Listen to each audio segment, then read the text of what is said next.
In 1971, a group of ordinary citizens broke into an FBI office and discovered something so disturbing, so fundamentally un-American, that it would shake the nation to its core. What they found wasn't evidence of foreign spies or criminal masterminds. Instead, they uncovered documents proving that the United States government had been waging a secret war against its own people. A war fought not with bullets and bombs, but with lies, infiltration, and psychological terrorism. For over 15 years, the FBI had been systematically destroying lives, breaking up families, and crushing dissent through a covert program so extensive that even Congress had no idea it existed. This is the story of COINTELPRO, America's war on its own citizens.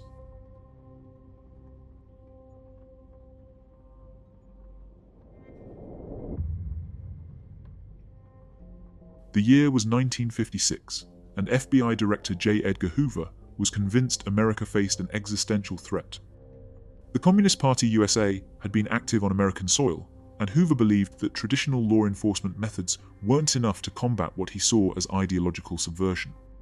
So, on August 28, 1956, he authorized a new counterintelligence program with a deliberately vague mandate: to disrupt and neutralize targets deemed threatening to national security. They called it COINTELPRO, short for Counterintelligence Program. What started as a focused operation against the Communist Party would eventually expand into something far more sinister, targeting civil rights leaders, anti-war activists, and even ordinary Americans who dared to question their government. But here's what made COINTELPRO different from standard investigations. Its goal wasn't to gather evidence or build legal cases. Its goal was destruction. The FBI's tactics under COINTELPRO were designed to operate in the shadows, leaving no fingerprints and no trail of accountability. Agents didn't just surveil their targets, they actively worked to destroy them from within. They sent anonymous letters to spouses, fabricating evidence of infidelity to break up marriages. They created fake documents to make activists believe their closest allies were FBI informants, sowing paranoia and mistrust that tore organizations apart. They contacted employers with false accusations, getting people fired from their jobs. They even coordinated with local police to arrange arrests on trumped-up charges, ensuring that activists would be tied up in legal battles they couldn't afford. And perhaps most chillingly, they did all of this without warrants, without oversight, and without any regard for constitutional rights. The question that haunts us today is simple. How many lives were destroyed before anyone found out?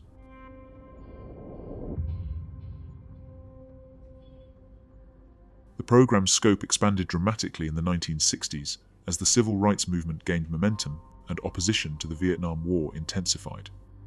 Hoover became obsessed with Dr. Martin Luther King Jr., viewing him as a dangerous radical rather than a champion of equal rights. The FBI subjected King to some of its most vicious COINTELPRO operations, bugging his hotel rooms, tapping his phones, and compiling recordings they hoped would discredit him.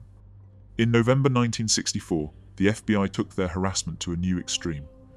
They sent King an anonymous letter along with audio recordings, a package that many historians interpret as a suggestion that he should commit suicide before accepting the Nobel Peace Prize. The letter concluded with a chilling deadline: "You are done. There is but one way out for you." King showed the letter to his inner circle, and his wife Coretta later said it was clearly meant to drive him to take his own life. But King wasn't the only target whose life hung in the balance. The Black Panther Party became COINTELPRO's most intensive target in the late 1960s, with the FBI declaring it the greatest threat to the internal security of the country. The Bureau didn't just surveil the Panthers. They orchestrated their destruction through a coordinated campaign of infiltration, violence, and deception. FBI agents sent forged letters to gang leaders, claiming the Panthers had placed contracts on their lives, igniting deadly street wars. They created fake Panther coloring books filled with violent imagery and distributed them to discredit the organization's community programs. In one particularly devastating operation, the FBI provided Chicago police with a detailed floor plan of Black Panther leader Fred Hampton's apartment, marking exactly where his bed was located. On December 4, 1969, police raided the apartment in a pre-dawn assault, firing nearly 100 shots. Hampton, who had been drugged by an FBI informant, was killed in his sleep along with fellow Panther Mark Clark. He was 21 years old. The FBI's internal memo afterward coldly noted the operation's success. How many other Americans had died because their government saw them as enemies? But COINTELPRO didn't limit itself to political activists. The program cast an impossibly wide net, targeting anyone Hoover deemed suspicious or subversive. The FBI infiltrated women's liberation groups, Native American rights organizations, and even groups opposed to the Vietnam War that consisted largely of religious pacifists. They monitored college professors who taught subversive ideas, kept files on prominent journalists, and tracked celebrities who spoke out on social issues. Muhammad Ali, John Lennon, Jane Fonda all became subjects of FBI operations.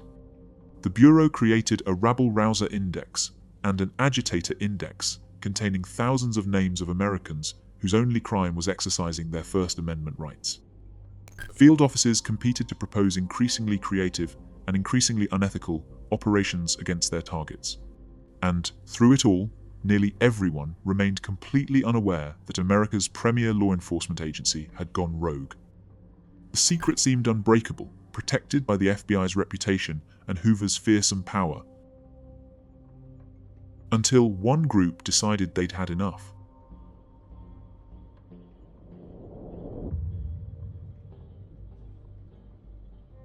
On the night of March 8, 1971, while America was distracted by the Muhammad Ali vs. Joe Frazier boxing match, the fight of the century, 8 anti-war activists, calling themselves the Citizens Commission to investigate the FBI, broke into a small FBI office in Media, Pennsylvania. They weren't professional thieves or foreign agents. They were a college professor, a taxi driver, a daycare director, and other ordinary citizens who suspected the FBI was doing something wrong but had no proof. Using nothing more than a crowbar and extraordinary courage, they broke through the office door and spent hours methodically removing every document they could carry, more than 1,000 files in total. What they found in those filing cabinets would expose the greatest domestic surveillance scandal in American history. The documents revealed COINTELPRO's existence for the first time, detailing operations to enhance the paranoia of activists and make them feel there is an FBI agent behind every mailbox. But the burglars faced a critical decision. What should they do with evidence that implicated them in a federal crime? The group carefully reviewed the stolen documents and selected the most damaging files to copy and distribute. They mailed packages to prominent journalists and members of Congress, including one to reporter Betty Metzger at the Washington Post. When Metzger received her envelope, she immediately recognized its explosive significance, but the Post's editors hesitated. Attorney General John Mitchell personally called the newspaper's publisher, Katharine Graham, demanding she not publish the documents, claiming it would endanger national security and ongoing investigations. Graham, who had just made the courageous decision to publish the Pentagon Papers, had to choose again whether to defy the government. After consulting with her editors and recognizing the profound public interest, she gave the go-ahead. On March 24, 1971, the Washington Post published its first story based on the stolen documents, and the secret was out. The FBI launched a massive investigation called Medberg to find the burglars, pursuing them for years without success. The case would remain unsolved for over 40 years.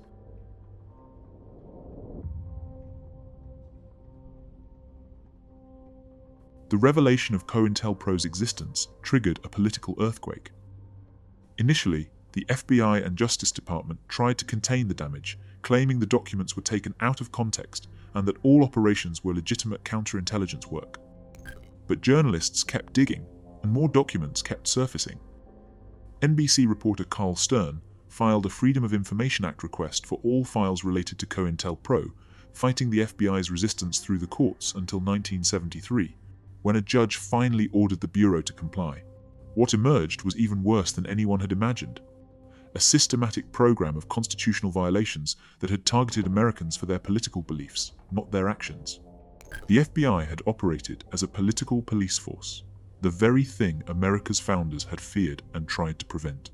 Public outrage grew as Americans learned that their government had devoted enormous resources not to catching criminals, but to disrupting lawful political activity. Congress finally acted. In 1975, Senator Frank Church led a select committee to investigate intelligence agency abuses, including COINTELPRO. The Church Committee hearings brought FBI officials to testify under oath about operations that seemed to come from a totalitarian playbook rather than American democracy. The testimony revealed that COINTELPRO had conducted 2,370 approved operations, and those were just the ones officially documented. The committee discovered that the FBI had no clear definition of what made someone a target. Agents often surveilled people simply because they associated with other targets or attended protests. The committee concluded that COINTELPRO amounted to a sophisticated vigilante operation that would be intolerable in a democratic society, even if all of the targets had been involved in violent activity. Former FBI officials defended their actions as necessary to protect national security, but when pressed, they couldn't identify a single case where COINTELPRO had prevented, uncovered, or prosecuted a genuine conspiracy to overthrow the government. Instead, the program had violated the constitutional rights of thousands of Americans while doing nothing to make the country safer. J. Edgar Hoover had died in 1972, escaping accountability for what he had created, but his legacy was now in ruins.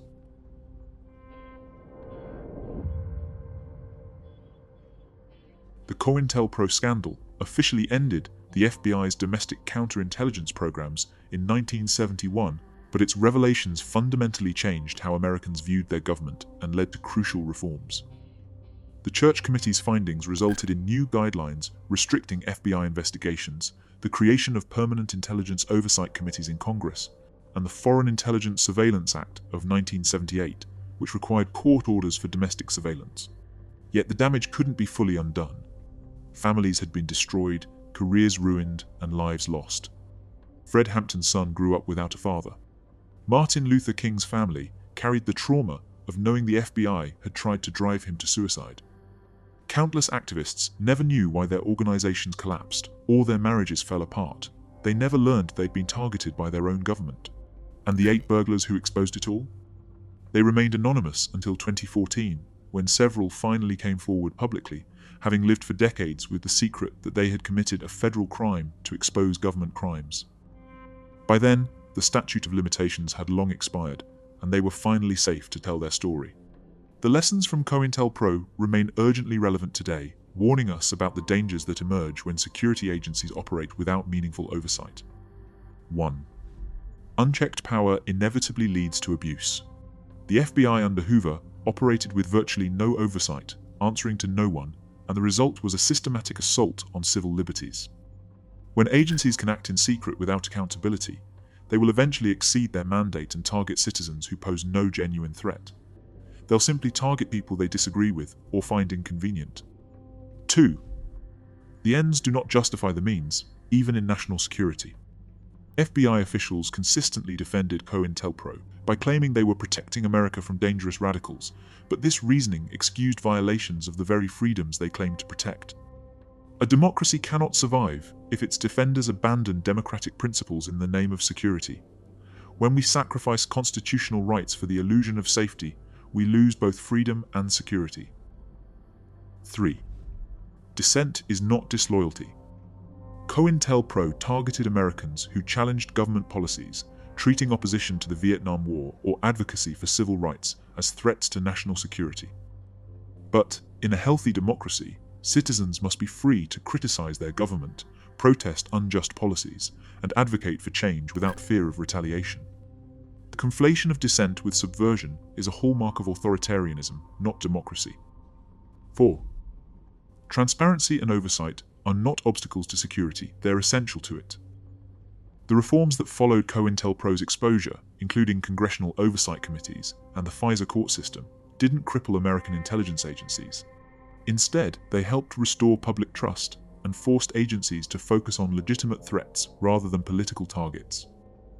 Strong oversight makes security agencies more effective, not less, by ensuring they use their resources appropriately. 5. Ordinary citizens have both the power and the responsibility to hold government accountable. COINTELPRO ended not because the FBI developed a conscience, but because 8 regular Americans risked everything to expose the truth.